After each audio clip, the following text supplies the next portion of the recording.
एक प्राचीन सभ्यता जो कि टेक्नोलॉजी में बहुत ज्यादा आगे थी और वो पहले के समय पर अर्थ पर ही रहा करती थी। उन्होंने अपने विनाश से पहले अपनी पूरी टेक्नोलॉजी को एक ऐसी जगह पर छुपा दिया था जहाँ पर सिर्फ उनके ही वंश का कोई इस टेक्नोलॉजी को ढूंढ सकता था। पर कुछ समय बाद एक लड़की दुनिया में आती है जो कि उसी वंश से बिलोंग करती थी, जो कि उस टेक्नोलॉजी को ढूंढ सकती थी। और फिर जैसे जैसे दुनिया के लोगों को उस लड़की के बारे में पता चलता है तो वो उसको पकड़ने की कोशिश करने लगते हैं ताकि वो उस लड़की की मदद से उस टेक्नोलॉजी को हासिल कर सके जिसकी मदद से वो पूरी दुनिया पर राज कर सकते थे। तो कहानी की शुरुआत में हमें इरिडियन नाम की एक सभ्यता के बारे में नरेशन के थ्रू बताया जाता है जो कि काफी समय पहले अर्थ के लोगों और साथ ही अर्थ पर राज करा करती थी। उनके पास ह्यूमन टेक्नोलॉजी और उस समय के मुकाबले बहुत ज्यादा ही आधुनिक हथियार और बहुत सारे गैजेट थे जो कि उनको काफी ज्यादा मदद करा करते थे ताकि वो सब चीजों को अर्थ पर बहुत अच्छे से मैनेज कर पाए। पर वही टेक्नोलॉजी एक दिन उनके अंत का कारण बन गई, जिस दौरान पूरे के पूरे एरिडियंस मारे गए। पर मरने से पहले एरिडियंस ने अपनी सारी की सारी टेक्नोलॉजी और बहुत सारे गैजेट्स को एक ऐसी जगह पर छुपा कर रख दिया था जहाँ पर सिर्फ एरिडियन के लोग ही पहुँच सकते थे। और उसी समय पर यह भविष्यवाणी भी हुई थी कि एक समय पर एरिडियन की एक बेटी आकर उस जगह को खोलेगी और वहाँ पर से वो एरिडियंस की सारी टेक्नोलॉजी और उनके गैजेट्स को निकाल लेगी। वेल, अभी के समय पर सबको ये बात तो पता थी कि एलियंस ने अपने सारे के सारे गैजेट्स पेंडोरा नाम की एक जगह पर छुपाए हुए हैं, पर किसी को ये बात नहीं पता थी कि आखिरकार वो लड़की कौन है जो कि काफी समय बाद आने वाली है और वो एरिडियन की सारी टेक्नोलॉजी की मालिक होगी। जिसके साथ ही अब सीन वहाँ से स्पेस में उड़ने एक स्पेस क्राफ्ट पर आता है जिसमें एक टीना नाम की लड़की मौजूद थी। वहाँ पर वो काफी ज्यादा परेशान होती है क्योंकि उस स्पेसशिप पर काफी सारे लोगों का हमला हो गया था जो कि टीना को ही पकड़ना चाहते थे। तब टीना उन लोगों से बचती हुई भागने लगती है, पर अचानक से उसका सामना रोलैंड नाम के एक बंदे से होता है जो कि टीना को तो कुछ भी नहीं करता पर उन लोगों को जान से मार देता है जो कि टीना के पीछे लगे हुए थे। फिर बाद में हम लोग रोलैंड की बातों से जान पाते हैं कि असल में रोलैंड वहाँ पर टीना को बचाने के लिए ही आया हुआ था, क्योंकि रोलैंड से ऐसा करने के लिए टीना के पिता ने ही कहा था। अब रोलैंड वहाँ से टीना को उसके पिता के पास लेकर जा ही रहा था कि तभी अचानक से वहाँ पर एक कैदी जो कि स्पेसशिप में ही बंद था वो अपनी जेल को तोड़कर बाहर आ जाता है क्योंकि वो चाहता था कि वो उस जगह से भाग जाए और इसीलिए ही कैद अब वहाँ पर रोलैंड और साथ ही टीना के साथ जाने लगा था। उसी दौरान हम लोग नॉक्स नाम की एक पुलिस ऑफिसर को देख पाते हैं जो कि उस समय की पुलिस ऑफिसर थी और वो उस जगह पर आई हुई थी ताकि वो टीना को पकड़कर अपने साथियों के पास लेकर जा सके। और तब जाकर हम लोग नॉक्स की बातों से जान पाते हैं कि असल में सभी लोगों को लगता है कि टीना ही वही लड़की है जो कि इरिडियन की सारी टेक्नोलॉजी की मालिक है, इसीलिए सब लोग उसको पकड़ना चाहते हैं ताकि वो लोग उसकी मदद से इरिडियन की सारी टेक्नोलॉजी को हासिल कर सके। पर अभी क्रैग वहाँ पर टीना और साथी रोलैंड की जान बचाने के लिए नॉक्स के ऊपर हमला कर देता है और वो किसी तरह से नॉक्स को घायल करता हुआ रोलैंड और साथी टीना को लेकर रोलैंड के स्पेसशिप की तरफ चला जाता है। जिसके साथ ही अब सीन वहाँ से प्रोमेथिया नाम के एक प्लेनेट पर आता है जहाँ पर अब काफी सारे इंसान छोटी छोटी कॉलोनीज बनाकर रहने लग गए थे। उनमें से एक कॉलोनी के एक बार में हम लोग लिलिथ नाम की एक लड़की को देख पाते हैं जो कि असल में बाउंटी हंटर और साथ ही किलर थी। इसको तुम बिल्कुल मार्वल वाली पीटर क्विल की तरह मान सकते हो जो कि लोगों को मारा करता था और चीजों को चुराया करता था ताकि वो अपना पालन पोषण कर सके। अब लिलिथ वहाँ पर बियर पीते हुए आराम से 4 मैन डाउन गाना गा ही रही थी कि तभी अचानक से ही उसके सामने एक होलोग्राफिक इमेज ओपन होती है जो कि किसी और की नहीं एटलस की थी और वही असल में टीना का पिता था। और तब जाकर हम लोग एटलस की बातों से जान पाते हैं कि असल में कुछ लोगों ने टीना को किडनैप कर लिया है और वो उसे अपने साथ पेंडोरा प्लेनेट पर ही लेकर चले गए थे। और अभी के समय पर एटलस चाहता था कि लिलिथ उस जगह पर जाकर टीना को किसी तरह से बचा कर लाए जिसके बदले में वो उसे कुछ भी देने के लिए तैयार था। और पिंडोरा पर जाने के लिए एटलस ने लिलिथ को ऐसी वजह से चुना था क्योंकि लिलिथ असल में खुद पिंडोरा से ही बिलोंग करा करती थी, पर जब वो बचपन में वहाँ पर रहा करती थी उस दौरान वहाँ पर काफी सारे लोगों का हमला हो गया था जिस दौरान पिंडोरा के सभी लोग मारे गए थे और उसमें ही लिलिथ के माँ बाप भी शामिल थे। पर मरने से पहले किसी तरह से उन लोगों ने लिलिथ को वहाँ से निकाल दिया था और तब से ही लिलिथ अपना बाउंटी हंटर की तरह जीवन चालू कर चुकी थी। उसने काफी सारे लोगों को मारा था और काफी सारे लोगों को बाउंटी हंटर के पीछे बचाया भी था। पर तब से लेके अब तक के पूरे टाइम के दौरान कभी भी वो वापस से पिंडोरा ग्रह पर नहीं गई थी क्योंकि वो इस बात को बहुत अच्छे से जानती थी कि अगर वो पिंडोरा ग्रह पर जाती है तो वहाँ पर उसका इमोशनल ब्रेकडाउन हो जाएगा और इसीलिए अभी भी लिलिथ वहाँ पर एटलस को मना कर देती है कि वो इस मिशन को नहीं कर सकती। पर वहाँ पर एटलस उसे किसी तरह से समझाने की कोशिश करता है कि ये बात असल में उसकी बेटी की है और उसे किसी भी हालत में टीना को बचा कर लाना पड़ेगा। अब क्योंकि बचपन से ही लिलिथ अपने माँ बाप के बिना रही थी और साथ ही वो नहीं चाहती थी कि कोई और बच्चा अपने माँ बाप से दूर हो, इसीलिए वो इस मिशन को करने के लिए मान जाती है और अगले ही दिन पिंडोरा ग्रह पर पहुँच जाती है। अब थोड़ी देर आसपास की जगह को इमोशनली देखने के बाद वो तुरंत ही अपने काम में लग जाती है और आसपास मौजूद लोगों को टीना की फोटो दिखाते हुए टीना के बारे में पूछताछ करना चालू कर देती है। तब शुरुआत में तो वहाँ पर ललित को टीना के बारे में कोई भी जानकारी नहीं मिलती, पर बाद में उसे कुछ लोगों से ये बात पता चलती है कि असल में टीना आज से कुछ समय पहले यहाँ पर आई थी और वो दो लोगों के साथ नॉर्थ की दिशा की तरफ गई थी। अब ये बात जानने के बाद ललित भी वहाँ पर मौजूद क्रीचर्स को देखती हुई नॉर्थ दिशा की तरफ ही जाने लगती है। तब सबसे पहले वो एक बस को पकड़ती है और उसमें बैठने के बाद नॉर्थ दिशा की तरफ बढ़ चलती है। ललित असल में बहुत फेमस बाउंटी हंटर थी और उसके बारे में ज्यादातर लोगों को पता था, इसलिए वहाँ के बस ड्राइवर को लगने लगता है कि शायद ललित वहाँ पर इसी वजह से आई है ताकि वो एलिडियन के खजाने तक पहुँच सके, इसीलिए वो खुशी खुशी उसे उस तरफ लेकर जाने लगता है। पर बाद में जब उसे ललित से इस बात का पता चलता है कि ललित असल में वहाँ पर टीना की तलाश करते हुए आई है, तो न जाने क्यों ड्राइवर बहुत ज्यादा डर जाता है और वो तुरंत ही वहाँ पर ललित को रास्ते में ही उतार कर वहाँ से चला जाता है। जिस जगह पर ललित को उस ड्राइवर ने छोड़ दिया था उस जगह पर दूर दूर तक किसी इंसान का नामो निशान नहीं था, क्योंकि वो पूरी की पूरी जगह एक बियर इलाके में आया करती थी।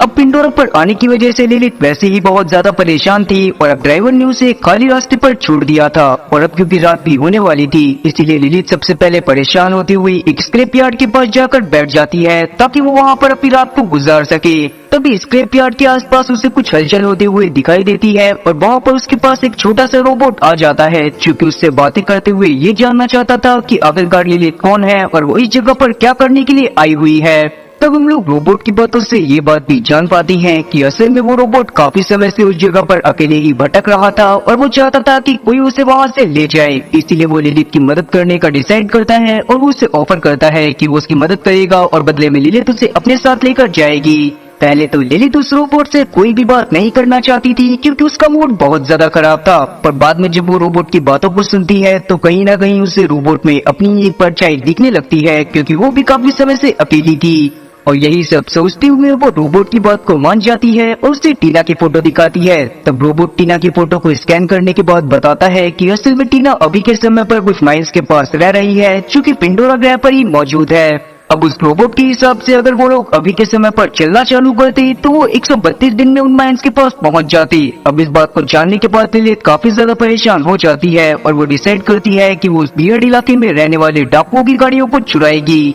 और अब बिल्कुल ऐसा ही होता है। हम लोग अगले दिन देखते हैं कि ललित किसी तरह से अपनी स्नाइपर की मदद से कुछ डाकुओं को ढूंढ लेती है जो कि लोगों की स्मगलिंग कर रही थी, और तब वहाँ पर ललित अपनी स्नाइपर की मदद से उन्हें मारती है और उनकी गाड़ी को लेकर आगे के सफर पर निकल जाती है। और अब क्योंकि ललित के पास गाड़ी थी इसलिए वो उसे 132 दिन के सफर को एक ही दिन में किसी तरह से पूरा कर लेती है और उस जगह पर पहुंच जाती है जहाँ पर अभी के समय पर ललित क्रैग और साथी रोलैंड के साथ रह रही थी। पहले तो ललित को उस जगह पर कोई भी दिखाई नहीं देता, पर बाद में जब वो आसपास की जगह को चेक करती है तो उसे इस बात का कंफर्मेशन मिल जाता है कि टीना असल में उसी जगह पर रहती है, पर अभी के समय पर वो बस छुपी हुई है। तब वहाँ पर टीना को ललित अपने बारे में बताती हुई उससे बाहर आने को बोलती है और तब टीना भी बाहर आ जाती है। टीना असल में बहुत ज्यादा जीनियस थी और इसीलिए उसके पास काफी सारे हथियार मौजूद थे जो कि टीना खुद बनाया करती थी। तब ललित वहाँ पर टीना को एटलस के बारे में बताती हुई उसे एटलस के पास चलने के लिए बोलने लगती है, पर बाद में हम लोग टीना की बातों से जान पाते हैं कि असल में एटलस को भी इस बात का पता है कि टीना एक एरिडियन है और एटलस खुद भी टीना का यूज करना चाहता है ताकि वो एरिडियंस की टेक्नोलॉजी को हासिल कर सके। और क्योंकि अब टीना का खुद भी उसी जगह पर मन लगने लग गया था और वो नहीं चाहती थी कि वो शांति भरी जगह से कहीं पर जाए,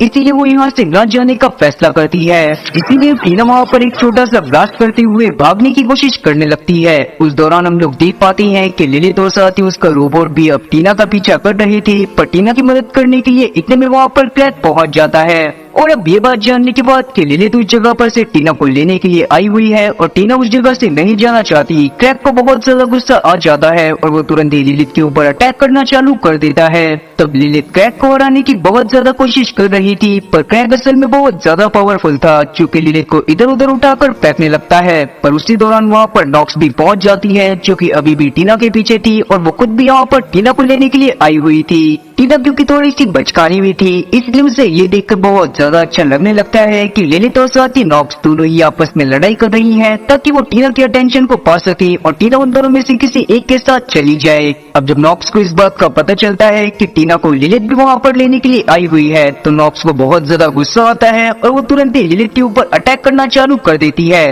साथ ही वो टीना को भी मारने की कोशिश कर रही थी, पर क्योंकि लिलित का मन बहुत ज्यादा साफ था इसलिए वो किसी तरह से टीना को बचाती है और उसे अपने साथ लेकर भागने लगती है। उसी दौरान वहाँ पर रोलैंड भी अपनी गाड़ी लेकर पहुँच जाता है, क्योंकि उन दोनों को अपनी गाड़ी में बैठा लेता है और साथ ही उसने क्रैक को भी अपनी गाड़ी में बैठा लिया था और अब वो वहाँ से अपनी गाड़ी को भगाते हुए थोड़ा आगे पहुँच गए थे। पर कुछ ही समय में वहाँ पर नॉक्स भी पहुँच जाती है, जो देखने के बाद वहाँ पर रोलैंड अपनी गाड़ी को एक ऐसी जगह पर मोड़ लेता है जिस जगह पर एक बहुत बड़ा मॉन्स्टर रहा करता था। तो नॉक्स तो अपने साथियों के साथ उस जगह पर नहीं जाती, पर हम लोग रोलैंड को देखते हैं चूँकि अपनी गाड़ी को सीधा उस मॉन्स्टर के मुंह में घुसा देता है। पर उसकी गाड़ी में काफी सारे डिफेंस मैकेनिज्म भी लगे हुए थे, चूँकि तुरंत ही उस मॉन्स्टर का पेट अंदर से फाड़ देते हैं, उसके पेट को फाड़ते हुए बाहर निकलते हैं। अब वो लोग किसी तरह से नॉक्स और साथी उस मॉन्स्टर से बचकर आगे की तरफ निकल गए थे, पर अचानक से ही रोलैंड की गाड़ी खराब हो जाती है और उसे सही करने में लग जाता है। अब आगे जब लिलित और टीना आपस में बातें करती हैं तो हम लोग टीना की बातों से जान पाती हैं कि जब से एटलस को इस बात का पता चला है कि टीना के अंदर एरिडियन का खून है, तब से ही वो टीना के पीछे पड़ा हुआ है ताकि वो टीना को पकड़कर किसी तरह से उस तिजोरी को खुलवा ले और एलियन टेक्नोलॉजी का गलत यूज कर सके। साथियों में उस समय पर ये बात भी पता चलती है कि रोलैंड असल में एक बाउंटी हंटर है, जो कि अपनी मर्जी से ही टीना को बचाने के लिए आया हुआ था, क्योंकि उसके पास ये मिशन है कि वो टीना को ले जाकर किसी तरह से उस तिजोरी को खुलवाए और वहाँ से एलियन टेक्नोलॉजी को हासिल करने के बाद इंसानों की भलाई के लिए यूज करे। और क्योंकि एटलस को इस बात का पता चल गया था कि रोलैंड ने टीना को अपने कब्जे में ले लिया है और वो टीना को अपने साथ लेकर तिजोरी की तरफ जा रहा है, इसलिए ही एटलस ने वहाँ पर लिलित को भेजा था ताकि लिलित वहाँ पर रोलैंड से लड़ाई करने के बाद टीना को हासिल कर सके और उसे वापस से एटलस के पास लेकर जा सके। शुरुआत में लिलित खुद भी यही करना चाहती थी, पर बाद में जब उसे रोलैंड के नेक इरादों के बारे में पता चलता है कि वो एलियन टेक्नोलॉजी का यूज इंसानों की भलाई के लिए करने वाला है, तो वो उसका ही साथ देने का डिसाइड करती है, जिसमें क्रैक भी उनके साथ हो गया था, क्योंकि रोलैंड और साथी टीना ने उसे जेल से फ्री करवाया था। अब रात के समय में हम लोग रोलैंड को देखते हैं, जो कि सभी लोगों को अपने साथ एक बार में लेकर जाता है ताकि सब लोग वहाँ पर आराम कर सके। उस जगह पर रोलैंड ने मास्क लगा कर रखा हुआ था, क्योंकि वो खुद भी एक बहुत बड़ा बाउंटी हंटर था और साथ ही उसके ऊपर बहुत ज्यादा रिवॉर्ड भी था, इसीलिए अगर वो वहाँ पर मास्क नहीं लगाता और लोग उसे पहचान लेते तो वो लोग उसकी जान के दुश्मन बन जाते। तब बाकी सब तो इधर उधर होकर थोड़ा बहुत एंजॉय करने लगते हैं और उस दौरान हम लोग रोलैंड को देखते हैं, जो कि अपने एक साथी के पास जाता है, जो कि इस बारे में जानता था कि रोलैंड कौन है। रोलैंड अभी भी उस आदमी को अपना दोस्त समझकर ही बात कर रहा था, पर हम लोग उस आदमी की बातों से जान पाते हैं कि असल में वो रोलैंड को मारना चाहता है ताकि वो उस इनाम को हासिल कर सके जो कि रोलैंड के ऊपर था। पर वो आदमी रोलैंड को जान से मार पाता कि वक्त रहते वहाँ पर लिलित और उसकी एक दोस्त पहुँच जाती है, जो कि उस आदमी को पहले जान से मार देती है। साथ ही हम लोग लिलित की दोस्त की बातों से ये बात जान पाती हैं कि उस जगह पर जल्दी ही नॉक्स और उसके साथी पहुँचने वाले थे। अब क्योंकि उस जगह से निकलने का एक ही रास्ता था और वहाँ पर से नॉक्स और उसके साथी आने वाले थे, इसीलिए वहाँ पर लिलित की दोस्त लिलित को सजेस्ट करती है कि वो ऊपर वाले फ्लोर पर चली जाए, जहाँ पर लिलित की माँ की एक दोस्त रहा करती थी। और अब उस औरत के बारे में जानने के बाद लिलित बहुत ज्यादा खुश हो जाती है और वो तुरंत ही ऊपर चली जाती है। तब हम लोग लिलित की माँ के दोस्त डेनिस को देख पाते हैं, जो कि असल में एक साइंटिस्ट थी, और वो जैसे ही लिलित को देखती है तो वो बहुत ज्यादा खुश हो जाती है। और तब जाकर हम लोग लिलित और साथी डेनिस की बातों से जान पाते हैं कि असल में लिलित के पेरेंट्स की डेथ के बाद डेनिस ने ही लिलित को उस पेंडोरा ग्रह से बाहर निकाला था, क्योंकि ये काम उसे लिलित की माँ ने सौंपा था कि डेनिस के ऊपर ही पूरी जिम्मेदारी है कि वो लिलित को किसी भी तरह से जिंदा रखे। और इसी वजह से डेनिस ने लिलित को प्रोमेथिया ग्रह पर भेज दिया था ताकि वहाँ पर लिलित आराम से जाकर अपनी जिंदगी को जी सके। और उसके बाद से ये लिलित ने डेनिस से कोई भी मतलब नहीं रखा था, और जब से वो वहाँ पर गई थी तब से वो सीधा आज जाकर डेनिस से मिल रही थी। अब उसी जगह पर थोड़ी देर टीना से बात करने के बाद लिलित को ये बात भी समझ में आ गई थी कि एटलस असल में बिल्कुल भी अच्छे इंसान नहीं है और वो बस टीना का यूज करना चाहता है ताकि वो एरिडियंस की टेक्नोलॉजी को हासिल कर सके। वहीं नीचे हम लोग बाहर में नॉक्स और उसके साथियों को देखते हैं, जो कि उस जगह पर भी लिलित के बारे में पूछताछ कर रहे थे, पर वहाँ पर उन्हें लिलित के बारे में कोई भी जानकारी नहीं मिलती। अब वो लोग वहाँ से जाने ही वाले थे कि तभी अचानक से ही नॉक्स की नजर नीचे उस रोबोट पर पड़ जाती है, जो कि लिलित के साथ आया था। और अब उस रोबोट को देखने के बाद नॉक्स को ये बात समझ में आ गई थी कि लिलित उसी जगह पर अपने साथियों के साथ रुकी हुई है, इसीलिए वो हर जगह पर चेक करने लगती है और ऊपर की तरफ भी जाने लगती है। लेकिन जब रोबोट को इस बारे में समझ में आता है तो वो तुरंत ही ऊपर जाने के बाद टीना को इस बारे में बता देता है और बाद में वो सारे के सारे लोग एक गाड़ी की मदद से उस जगह से भाग जाते हैं और वो लोग अपने साथ डेनिस को भी लेकर चले गए थे। तब रास्ते में हम लोग डेनिस की बातों से जान पाते हैं कि असल में उस डोर को खोलने के लिए जिसके अंदर एरिडियन की टेक्नोलॉजी है उन्हें एक की जरूरत भी पड़ने वाली थी, क्योंकि आजकल के कुछ लोगों के पास ही है जो कि उसी ग्रह पर रहा करते थे। और अब ये बात जानने के बाद रोलैंड तुरंत ही अपनी गाड़ी को उस खास जगह की तरफ मोड़ देता है जहाँ पर वो जमीन के नीचे रहने वाली सिविलाइजेशन रहा करती थी और वहाँ पर वो लोग काफी हथियार बनाया करते थे। अब वो लोग तादाद में असल में इतने ज्यादा थे कि किसी को भी समझ में नहीं आ रहा था कि वो लोग अंदर कैसे जाएंगे। तब वहाँ पर लिलिथ का रोबोट थोड़ा सा दिमाग लगाता है और वो उन लोगों से जाकर बातें करने लगता है जो कि उस जगह पर रहा करते थे। उन लोगों से बातें करते हुए रोबोट ने उनका ध्यान भटका दिया था और इसी बात का फायदा उठाते हुए लिलिथ अपने साथियों के साथ उस की के पास चली जाती है। तब लिलिथ ने वहाँ पर उस की को ढूंढ लिया था और वो लोग उस की को लेकर वापस आ रहे थे, पर अचानक से उन हंटर वाली सिविलाइजेशन को ये बात पता चल जाती है कि इन लोगों ने उनकी की को छुड़ाया है और वो लोग उनके ऊपर हमला करना चालू कर देते हैं। उस जगह पर हमें एक बहुत बेहतरीन फाइट सीक्वेंस दिखाया जाता है जहाँ पर सब अपनी पावर का यूज करते हुए किसी तरह से उस सिविलाइजेशन का मुकाबला कर रहे थे, पर क्योंकि वो लोग तादाद में बहुत ज्यादा थे इसीलिए ये लोग उनको संभाल नहीं पाते। तब टीना अपना दिमाग लगाती है और वो अपनी टीम को साइड करने के बाद अपने एक बॉम्ब की मदद से उन सभी लोगों को जान से मार देती है। पर अभी भी वहाँ पर और भी काफी सारे लोग बचे हुए थे क्योंकि लिलिथ और उसके साथियों के ऊपर लगातार हमला कर रहे थे, जो देखने के बाद लिलिथ तुरंत ही अपने साथियों के साथ लिफ्ट के पास चली जाती है, पर वो लिफ्ट भी खराब हो चुकी थी, जो देखने के बाद रोलैंड नीचे ही रुक जाता है ताकि वो उस लिफ्ट को सही कर सके। और बाद में वहाँ पर हम लोग देखते हैं कि वो भी सारे लोग पहुँच जाते हैं जो कि लिलिथ और उसके साथियों के ऊपर हमला कर रहे थे। लेकिन उस समय पर भी रोलैंड अपनी जान की फिक्र नहीं करता और वो लिफ्ट को किसी तरह से सही कर देता है, जिससे बाकी सब लोग तो ऊपर पहुंच गए थे पर वहाँ पर रोलैंड फंस गया था। लेकिन उसी समय पर हम लोग टीना को देखती हैं जो कि अपने पास मौजूद एक टेडी बियर को तुरंत ही रोलैंड के पास फेंक देती है और उसके टेडी बियर में असल में एक बॉम्ब था। और इस बात का जैसे ही रोलैंड को पता चलता है तो वो तुरंत ही उस बॉम्ब को उन लोगों के पास फेंक देता है जो कि उसकी तरफ बढ़ रहे थे। तो वहाँ पर एक बहुत बड़ा ही धमाका हुआ था, मगर रोलैंड भी उसकी चपेट में आ गया था, जिससे सबको लगने लगता है कि शायद रोलैंड मर गया होगा। इसीलिए वो लोग उसको वहीं पर छोड़कर वहाँ से चले जाते हैं। सभी लोगों को रोलैंड के मरने का दुख तो था, पर अभी उन्हें किसी भी तरह से एरिडियंस की टेक्नोलॉजी को बचाना था, इसीलिए वो लोग सबसे पहले उस जगह की तरफ जाने के लिए निकल जाते हैं जहाँ पर वो गेट मौजूद था जिसके अंदर ही एरिडियंस की सारी टेक्नोलॉजी थी।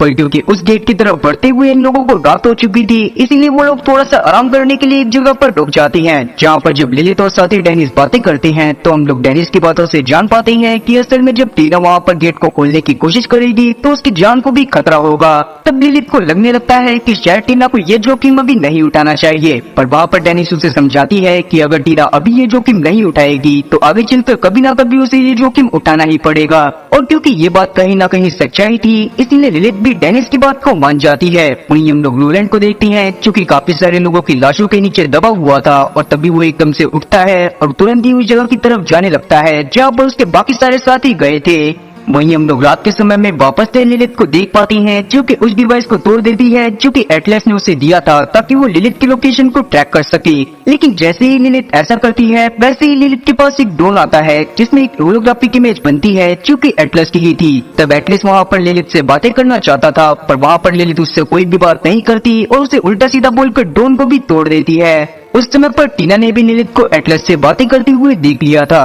जो देखने के बाद टीना को कुछ भी समझ में नहीं आता, पर उसे लगने लगता है कि शायद लिलिथ अभी भी एटलस के लिए ही काम कर रही है। और इसी मिसअंडरस्टैंडिंग के चलते टीना वहाँ पर एक बॉम्ब ब्लास्ट करती है और तुरंत ही क्रैग के साथ वहाँ से निकल जाती है। उस समय पर क्रैग अपने साथ डेनिस को भी लेकर आ गया था, क्योंकि सिर्फ डेनिस ही ऐसी थी जिसे उस लोकर के बारे में काफी सारी चीजें पता थी और उसे उस लोकेशन के बारे में भी पता था जहाँ पर वो लोकर मौजूद था। अब ब्लास्ट की वजह से लिलिथ वहाँ पर बेहोश हो गई थी और जब अगले दिन उसकी आंख खुलती है तो वो रोबोट के साथ वहाँ पर अकेली होती है। उसे बहुत ज्यादा बुरा लग रहा था क्योंकि एक बार वो फिर से अकेली हो गई थी। और यही सब सोचते हुए जब वो बाहर जाती है तो उसे अपने पास्ट के विजन्स आने लगते हैं, जिसमें वो देखती है कि कैसे उसकी माँ ने उसकी जान बचाने के लिए उसे डेनिस के साथ उस जगह से भेज दिया था। पर उस समय पर लिलित के माँ बाप उससे बहुत ज्यादा प्यार करा करते थे और उनके प्यार का याद आने के बाद लिलित तुरंत ही अपने पुराने घर में चली जाती है, जहाँ पर आज भी सब कुछ टूटा फूटा पड़ा हुआ था। अब उस घर में जाने के बाद वहाँ पर काफी सारी चीजों को देखते हुए लिलित बहुत ज्यादा इमोशनल हो जाती है। तब वहाँ पर उसे एक डिवाइस मिलता है जो कि लिलित की माँ ने ही छोड़ा था, क्योंकि लिलित की माँ को इस बात का भरोसा था कि कभी ना कभी लिलित इस जगह पर वापस जरूर आएगी। तब लिलित बहुत ज्यादा इमोशनल होते हुए अपनी माँ के मैसेज को देखने लगती है। तब उसे अपने बारे में एक ऐसा सीक्रेट पता चलता है जो जानने के बाद वो बहुत ज्यादा शॉक हो गई थी। पर अभी के समय पर लिलित को किसी भी हालत में टीना की जान को भी बचाना था और साथ ही उसने डिसाइड कर लिया था कि अब वो हमेशा टीना के साथ ही रहेगी ताकि वो उसको प्रोटेक्ट कर सके। वहीं दूसरी तरफ हम लोग टीना, क्रेग और साथ ही डेनिस को देख पाते हैं जो कि किसी तरह से उस लॉकर के पास पहुंच जाते हैं जिसके अंदर ही इरिडियंस की सारी टेक्नोलॉजी मौजूद थी। वहां पर जाने के बाद सबसे पहले तो डेनिस वहां पर उस की को इंसर्ट करती है और बाद में वो टीना से बोलने लगती है कि वो उस गेट को खोले। तब टीना उस जगह पर खड़ी हुई थी जहाँ पर इरिडियन के खून को पहचाना जाने वाला था कि उतने में ही वहाँ पर एटलस अपने काफी सारे साथियों के साथ पहुंच जाता है जो कि टीना को बुरा भला बोलने लगता है। साथ ही वो टीना की मदद से उस तिजोरी को खुलवाने के बाद इरिडियन की सारी टेक्नोलॉजी को खुद ही रखने वाला था। जो जानने के बाद टीना वहाँ पर उस जगह से हट जाती है जहाँ पर से उसे तिजोरी को खोलना था। पर वहाँ पर हम लोग देखते हैं कि नॉक्स भी असल में एटलस के साथ ही मिली हुई थी और वो उसकी पूरी तरह से मदद कर रही थी। पर वहाँ पर उन दोनों से लड़ाई करने के लिए तुरंत ही रोलैंड पहुंच जाता है जो कि सीधा एटलस के ऊपर फायरिंग करना चालू कर देता है। पर एटलस ने असल में उस समय पर एक डिवाइस को पहना हुआ था जो कि उसकी बॉडी के आसपास एक शील्ड को बना दिया करता था, इसीलिए रोलैंड की बुलेट की वजह से उसके ऊपर कोई भी असर नहीं पड़ता। और तब वहाँ पर एटलस तुरंत ही नॉक्स से रोलैंड को पकड़ने के लिए बोलने लगता है। पर इस बार नॉक्स उसका कोई भी ऑर्डर नहीं मानती क्योंकि उसे इस बात का पता चल गया था कि असल में टीना बस एक छोटी सी नादान बच्ची है जिसके पीछे एटलस नहा धोकर पड़ा हुआ है। लेकिन इससे एटलस को बहुत ज्यादा गुस्सा आता है और वो तुरंत ही अपने गुस्से के चलते अपनी स्पेसशिप की मदद से नॉक्स के ऊपर अटैक करवाता है और नॉक्स वहीं पर जान से मारी जाती है। और अब वहाँ पर एटलस रोलैंड को भी जान से मारने वाला था कि वक्त रहते वहाँ पर लिलित अपने रोबोट के साथ पहुंच जाती है और तब जाकर इस बात का खुलासा होता है कि असल में टीना उस तिजोरी को कभी भी नहीं खोल सकती क्योंकि उसके अंदर इरिडियन का कोई भी खून मौजूद नहीं है। वो लड़की असल में खुद लिलित थी जिसके अंदर इरिडियन का खून मौजूद था और उसकी मदद से ही उस तिजोरी को खोला जा सकता था। अब वहाँ पर लिलित इस बात को जानती थी कि असल में एटलस उसके सभी साथियों को जान से मार सकता है, इसीलिए वो एटलस से इस बात की डील करती है कि वो उसके लिए उस तिजोरी को खोल देगी पर बदले में वो उसके सभी साथियों को यहाँ से जाने देगा। तब इस पर एटलस भी मान जाता है और हम लोग लिलित को देखते हैं जो कि उस डोर को किसी तरह से खोल देती है। पर जैसे ही वो उस गेट को खोलने की कोशिश करने लगती है तभी अचानक से ही उसकी बॉडी के ऊपर आग लगने लगती है और साथ ही उसके पंख निकल आते हैं। उन पंख की मदद से हवा में लिलित उड़ सकती थी और साथ ही उसके पास और भी काफी सारी पावर्स आ गई थी जिसमें टेलीकाइनेसिस की शक्ति भी शामिल थी। जो देखने के बाद एटलस को बहुत ज्यादा जलन होने लगती है और वो डिसाइड करता है कि वो उस तिजोरी के अंदर लिलित के साथ ही जाएगा। और ऐसा उसने इस वजह से भी करा था कि अगर टेक्नोलॉजी के पास पहुंचने के बाद उसके ऊपर कोई खतरा आए तो लिलित की वजह से वो वहाँ पर बच सके। लेकिन लिलित उसे वहाँ पर ले जाने से साफ इनकार कर देती है और अपने साथियों को अपने साथ लेकर जाने लगती है। पर वहाँ पर हम लोग देखते हैं कि एटलस का एक साथी तुरंत ही टीना को उठाता है और नीचे की तरफ फेंक देता है, जिससे अब लिलित को बहुत ज्यादा गुस्सा आई थी। उसने अपने टेलीकाइनेसिस की पावर की मदद से किसी तरह से टीना को तो बचा लिया था, पर बाद में वो तुरंत ही एटलस और उसके साथियों के ऊपर अटैक करना चालू कर देती है और बाद में वो एटलस के पूरे स्पेसशिप को ही डिस्ट्रॉय कर देती है। तब लिलित ने वहाँ पर एटलस के सभी साथियों को जान से मार दिया था और अब वो एटलस को भी जान से मारने ही वाली थी कि तभी एटलस वहाँ पर टीना को बंदी बना लेता है और उसको गन पॉइंट पर ले लेता है। और इसीलिए अब ना चाहते हुए भी लिलित को एटलस को उस तिजोरी के अंदर लेकर जाना पड़ता है ताकि वो टीना की जान को बचा सके। लेकिन उस दौरान हम लोग देख पाते हैं कि लिलित तुरंत ही अंदर जाने के बाद एटलस के ऊपर हमला करना चालू कर देती है और किसी तरह से उसके सूट के अंदर से वो डिवाइस निकाल लेती है जो कि एटलस के आसपास एक शील्ड को बनाया करते थे। और फिर जैसे ही ऐसा होता है वैसे ही वो पर एक बहुत बड़ा क्रीचर आ जाता है जो कि असल में उसी टेक्नोलॉजी की देखभाल कर रहा था और उन सबको प्रोटेक्ट करने का काम भी कर रहा था। वो वहाँ पर लिलित को तो कुछ भी नहीं कहता और न ही टीना को कुछ भी कहता, पर वो एटलस को अपने साथ पकड़